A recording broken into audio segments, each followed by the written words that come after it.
ৰং টিভিত সম্প্ৰচাৰিত হৈ থকা অসমৰ এখন জনপ্ৰিয় ধাৰাবাহিক ফুট গধূলি আৰু এই ফুট গধূলি ধাৰাবাহিকখনত অনুপ্ৰভাৰ চৰিত্ৰত অভিনয় কৰা অভিনেত্ৰীগৰাকীৰ প্ৰকৃত পৰিচয়বোৰ আপোনালোকে জানিব বিচাৰে নেকি? তেখেতৰ ঘৰ ক'ত, তেখেতৰ পৰিয়ালত কোন কোন আছে আৰু তেখেতে কেনেকৈ অভিনয় জগতত সুযোগ পালে, এই সকলোখিনি কথা আজি আপোনালোকক এইটো ভিডিঅ'ৰ দ্বাৰা আপোনালোকক জনাবলৈ চেষ্টা কৰিম। আপোনালোকে ভিডিঅ'টো একেবাৰে শেষলৈকে চাই থাকিব বুলি আশা কৰিলোঁ।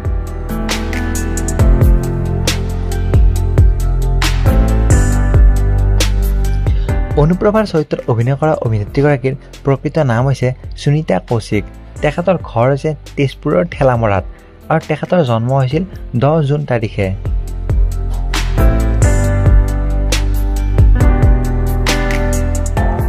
সুনিতা কৌশিকৰ পৰিয়ালত তেখেতৰ মা, দেউতা আৰু তেখেতৰ দুগৰাকী ভনী আছে। তেখেতৰ দেউতাৰ নাম হ'ল পদ্মধন আৰু তেখেতৰ মাৰ নাম হ'ল যশোদা দেৱী।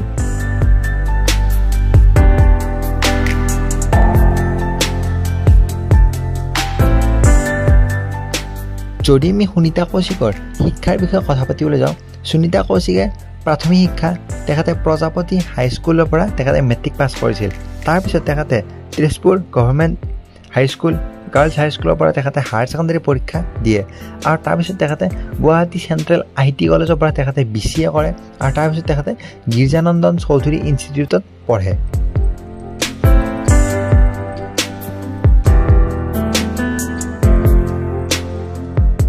যদি আমি তেখেতৰ অভিনয় জগতৰ কথা পাতিবলৈ যাওঁ, তেখেতে স্কুলত পঢ়ি থাকোঁতে বান থিয়েটাৰত এখন ভোজগয়া নাটক এখন কৰিছিল চাইল্ড আৰ্টিষ্ট হিচাপত। আৰু তাৰপিছত যদি আমি কেমেৰাৰ সন্মুখত কেতিয়া আহিলে কথা পাতিব যাওঁ, ডক্টৰ ভূপেন হাজৰিকাদেৱৰ এটা জনপ্ৰিয় গীত কহুৱা বন মোৰ অশান্ত মন, এই গানটোত অভিনয় কৰিছিল সুনিতা কৌশিকে। এই গানটো তেওঁ কেমেৰাৰ সন্মুখত প্ৰথমবাৰৰ বাবে আহিছিল আৰু তাৰপিছত তেখেতে প্ৰতিপদ নামৰ এখন ড্ৰামা কৰিছিল। আৰু এনেকৈয়ে সুনিতা কৌশিকে এতিয়া বৰ্তমান ফুট গধূলি ধাৰাবাহিকখনত অনুপ্ৰভাৰ চৰিত্ৰত অভিনয় কৰি আছে।